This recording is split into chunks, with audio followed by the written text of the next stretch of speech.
Today I'm talking to Gillian Harrison, a wonderful vibrational healer and teacher based in Portugal. Gillian is working with therapeutical sounds coming from gongs and crystal balls. She also uses crystals in her therapy and is a member of our Portuguese team. We're organizing the Digital Detox Retreat, Build Your Inner Feed in Portugal this year. Welcome, Gillian. Thank you, Cassia. Gillian, I invited you to discuss a little bit more the topic of communication and healthy living in the unhealthy world. Um, what is your take on technology and how technology influences us on a daily basis? Well, I'm a huge supporter of technology, Cassia, but in its own time and in its own perspective. What do I mean by that? I mean that it has huge benefits for us. I'm in a number of WhatsApp groups for communication. I'm on Facebook. I'm on Instagram. It can really help build a sense of community. However, there's a balance in life as well, and I think for the time that we spend on technology and online, we should equally spend an equivalent amount of time offline and in the real world with actual people physically present and close by and doing activities that aren't directly linked to a computer or to a phone or to an iPad. So each have their role, each have their benefits, and in creating the most abundant and fulfilling life that you can have, it's all about finding balance.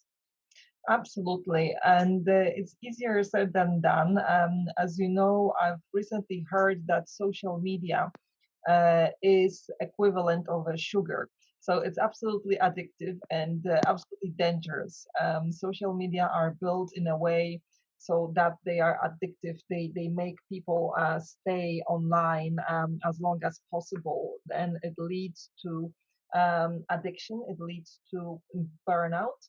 It leads to a tremendous amount of stress and actually doesn't support communication anymore. What do you think are the tips for people who are in this state, who are not really cannot draw the line between like balanced use of technology and are literally glued to their smartphones? I think everything starts every day, okay, and setting the intention that their use of computers or phones or smartphones will be considerate and responsible every day. So, for example, as soon as your alarm goes off in the morning, rather than reaching for your phone to switch it off, the best thing actually is not to have your phone in the bedroom. Most people know that. Try and wake yourself with a normal alarm clock, not your phone. But then before you go on to social media or your emails, have a process for yourself. So for me, every morning my alarm goes off at 6. I wake for an hour before my children. They awake at 7, and within that hour, I have a 20-20-20 process. So I meditate for 20 minutes. I do 20 minutes gratitude journaling. And I do 20 minutes of exercise. For me, that's yoga, but for anybody else, it could be running, it could be Pilates. It doesn't matter. It's just getting into your body. And if you start by doing this every day, do it for a week, then another week, then another week, what happens is it becomes a habit, it becomes a routine, and it starts your day in a responsible fashion. So once you've done that, then you can have breakfast and then you can go online. And by delaying your picking up your phone, it's taking back control from the beginning of the day. It means that you're grounded and you're centered before you engage with the outside world in any way. Does that make sense? It makes perfect sense, and that's exactly it's a perfect example of practical knowledge, of practical application of build your inner feet. Because in order to be effective in the outside world, in the way how we communicate with people, is it all starts from us, and if we don't have any substance inside, if we're empty inside and just relying on interacting and reacting to the outside stimuli coming from our emails, from our notifications on our phone, we are actually becoming less and less in touch with ourselves, and also basically lost in the world, because we don't know where our base is, what we stand for. And a practice like this, it's a wonderful example of how you can actually make it happen, stand your ground in today's busy world, by taking control. Exactly. And that's exactly what I want to project in the program of Build Your Inner Feet. So thank you for sharing that. And that takes me really to my next point in this, because you were talking about, connecting with yourself, because all communication starts with how we communicate with ourselves. And often I find that the tendency to get lost in social media, or to get lost in emails and other forms of communication, comes from not recognizing how we speak to ourselves, how we treat ourselves, how we think about ourselves. And it's just being aware that communication starts from within, and recognizing that we have to be kinder to ourselves with the way we talk, and the way we think about how we behave. We don't have to be slimmer or prettier or cleverer. We have a tendency to think that we're not worthy. And that's why when there are challenges on social media, it can become very, very heartfelt, because we have our own insecurities that we haven't dealt with ourselves. And so, as part of this mourning process, there's also the recognition that we have to be kinder with ourselves and recognize our own self-love.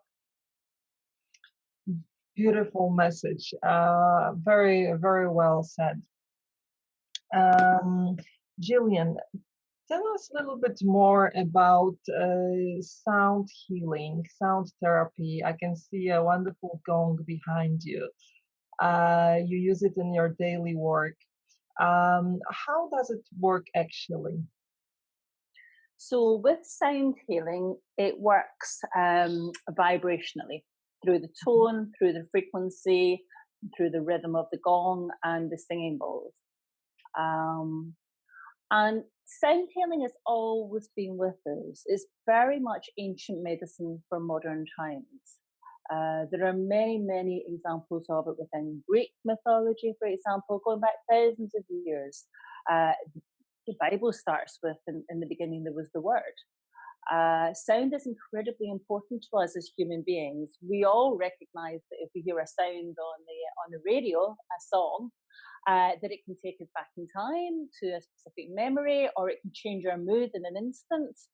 If you want to start your day on a high vibration, play a happy song. It's an instantaneous way of changing our vibration. Now, with specific emphasis to the gongs, we're talking on our retreat about dealing with people who have very, very busy lives. And I often find that very alpha active people find it very, very tricky to silence their mind and to quieten themselves. And the gongs work incredibly well in either a private session or a gong bath, because the sound of the gongs give a very busy mind something to focus on.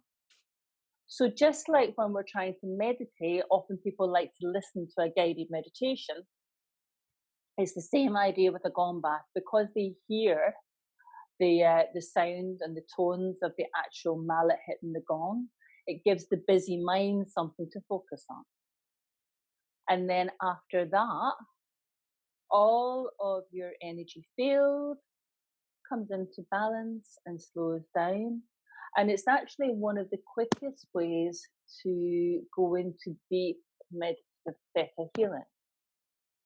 Just the sound and the rhythm of the gong helps your body vibrationally to quieten and your mind to clear and to balance.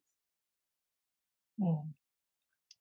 I love the sound baths and I love gongs. And what I've noticed once I participated in a concert, which took 3 hours actually, um, and it was a little bit long even for myself as a person who practices yoga and meditation.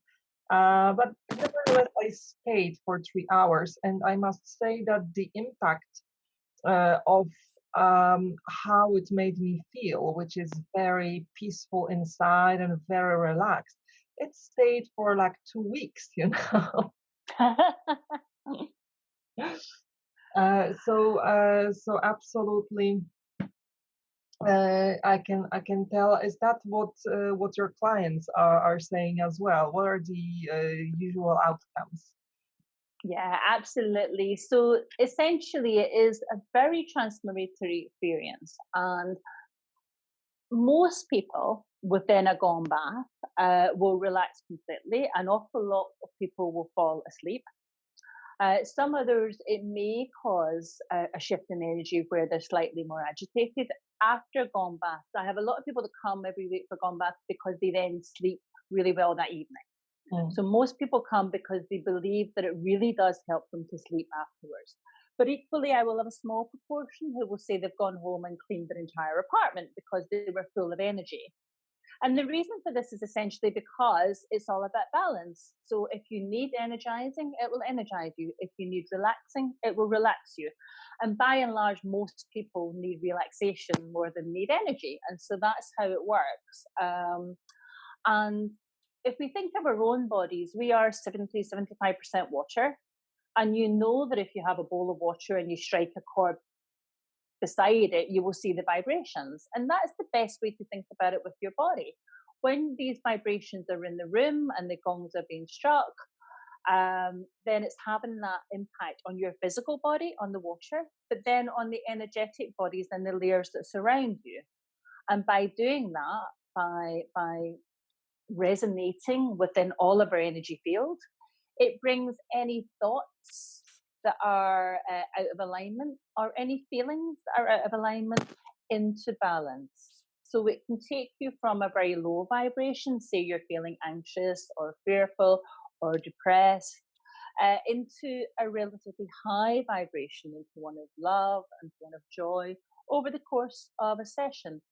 And that's essentially how the gongs work. They work on the vibrational level because we are energetic bodies. And by putting this vibrational energy out into the room, and it connects with your own energetic body and brings all of your cells, all the molecules, all of the atoms into balance. And by being balanced, it means you feel calmer. And yes, of course, you can take that calmness and that resonance out into the world for days, weeks, months afterwards. It begins the process of balance. Very beautifully said. Um, you've mentioned earlier the morning process, the morning routine, which is a Yeah.